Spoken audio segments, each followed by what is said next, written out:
Indian ജനാധിപത്യം അതിന്റെ ഏറ്റവും വലിയ വെല്ലുവിളികളിൽ ഒന്നാണ് ഇപ്പോൾ നേരിട്ടുകൊണ്ടിരിക്കുന്നത്. തിരഞ്ഞെടുപ്പ് പ്രക്രിയയുടെ സുതാര്യതയും വിശ്വസ്തതയും ചോദ്യം ചെയ്യപ്പെടുന്ന ഒരവസ്ഥ. ഈ സാഹചര്യത്തിലാണ് വോട്ട് കൊള്ളയ്ക്കെതിരെ പോരാടാൻ ആഹ്വാനം ചെയ്ത് കോൺഗ്രസ് രംഗത്തെത്തിയതും. തെരഞ്ഞെടുപ്പുകളിൽ കൃത്രിമം നടക്കുന്നുവെന്നും ജനാധിപത്യത്തിന്റെ അടിസ്ഥാന തത്വങ്ങൾ തകർക്കപ്പെടുന്നുവെന്നുമുള്ള ഗുരുതരമായ ആരോപണങ്ങളാണ് കോൺഗ്രസ് ഉന്നയിക്കുന്നത്. ഈ നീക്കം രാജ്യത്തെ രാഷ്ട്രീയ പാർട്ടികൾക്കിടയിൽ വലിയ ചർച്ചകൾക്ക് വഴി തുറന്നിരിക്കുകയാണ്.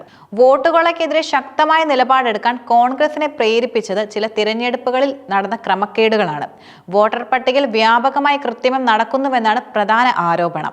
യഥാർത്ഥ വോട്ടർമാരുടെ പേരുകൾ പട്ടികയിൽ നിന്ന് ഒഴിവാക്കുകയും വ്യാജ വോട്ടർമാരുടെ പേരുകൾ ചേർക്കുകയും ചെയ്യുന്നുവെന്ന് കോൺഗ്രസ് പറയുന്നു. ഇത് തിരഞ്ഞെടുപ്പ് ഫലങ്ങളെ സ്വാധീനിക്കുമെന്നും നീതിയുക്തമായി തിരഞ്ഞെടുപ്പിന് തടസ്സമാകുമെന്നും അവർ ചൂണ്ടിക്കാട്ടുന്നുമുണ്ട്. കൂടാതെ വോട്ടർമാരെ ഭീഷണിപ്പെടുത്തിയും സ്വാധീനിച്ചും വോട്ട് ചെയ്യിക്കുന്നതും വോട്ട് അസാധുവാക്കുന്നതും വ്യാപകമായി കോൺഗ്രസ് ആരോപിക്കുന്നു.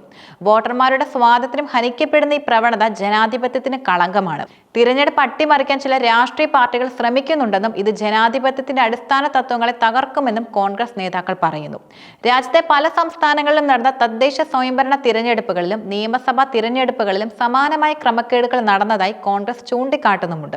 ഈ വിഷയത്തിൽ ശക്തമായ പോരാട്ടം നടത്താൻ പാർട്ടി പ്രവർത്തകരോട് ആഹ്വാനം ചെയ്തിരിക്കുകയാണ്.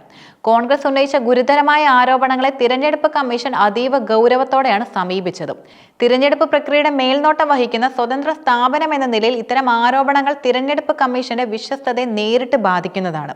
ആരോപണങ്ങൾക്ക് കൃത്യമായി തെളിവുകളും രേഖകളും ഹാജരാക്കാൻ തിരഞ്ഞെടുപ്പ് കമ്മീഷൻ കോൺഗ്രസിനും നോട്ടീസ് അയച്ചു.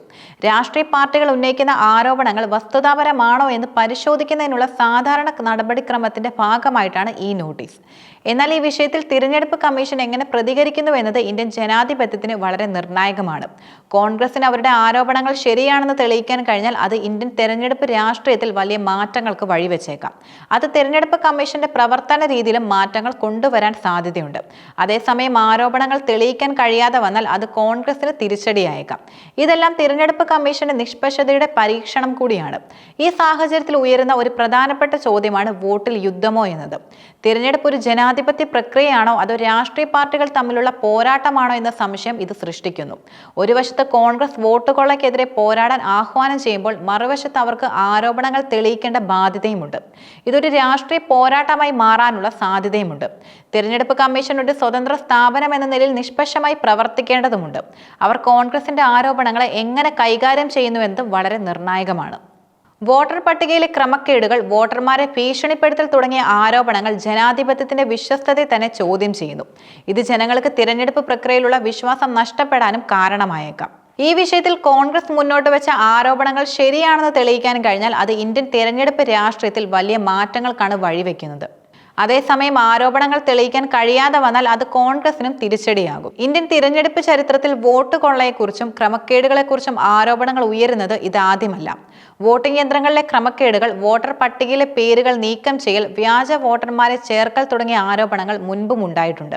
എന്നാൽ ഈ വിഷയത്തിൽ കോൺഗ്രസ് ഒരു രാഷ്ട്രീയ പോരാട്ടം പ്രഖ്യാപിച്ചത് അതിന്റെ പ്രാധാന്യം വർദ്ധിപ്പിക്കുന്നുണ്ട്.